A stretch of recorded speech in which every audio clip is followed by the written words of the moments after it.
One of the sun-drenched cities of Southern Oregon is quickly becoming a West Coast destination to relax, play outdoors, and just unwind.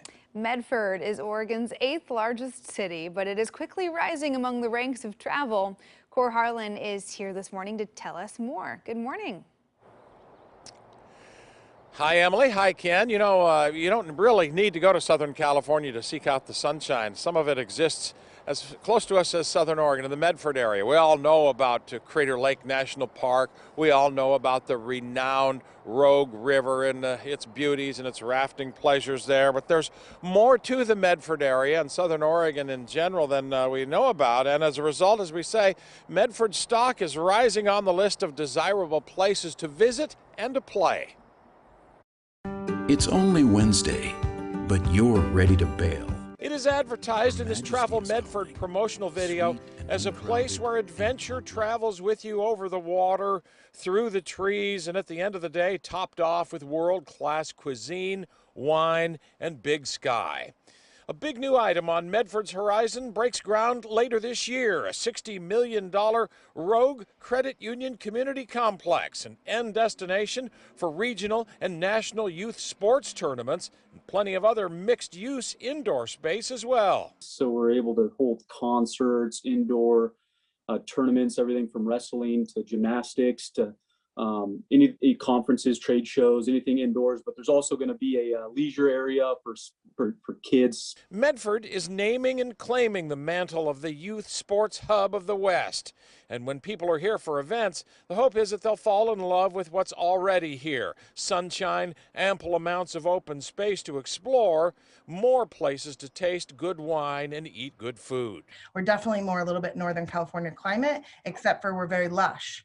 And so we have this beautiful 200 days of sunshine, minimal rain, and then we have all these awesome attributes like the Rogue River, Oregon's only national park, Crater Lake is right to our north. It is an area of Oregon rooted in agriculture that is establishing itself not only as a destination for youth sports, but as a place for people to come and enjoy the Rogue River and all of the open, beautiful spaces there are here to see.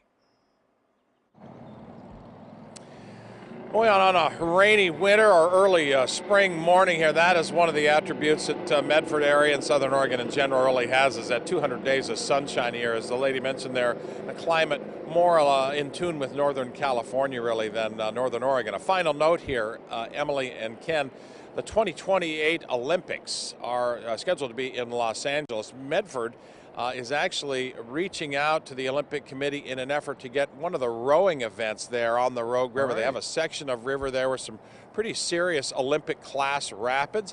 It may be a long shot. It's quite a ways away from Los Angeles, but at least they are reaching out there and saying, hey, we've got a perfect natural body of water here for rowing, kayaking events that may take place in the Olympics there. So we'll see where that goes. That's not for another several years there, but that is just part of the Medford effort there to really reach out and expose itself, not the right word, but I mean expose people to the pleasures and the natural things there are to do there. Yeah, that Rogue River area is just unbelievably beautiful. It really is. So thanks a lot, and thanks for reminding us about the Medford area. Mm-hmm.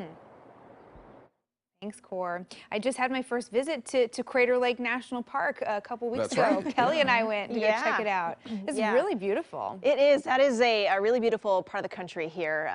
We got the Umpqua National Forest down there. I was able to raft on the North Fork of the Umpqua last summer. So beautiful rivers all around in that region. Yeah, you can't beat the weather too. You can't beat the weather. A little hotter down there in the summertime, especially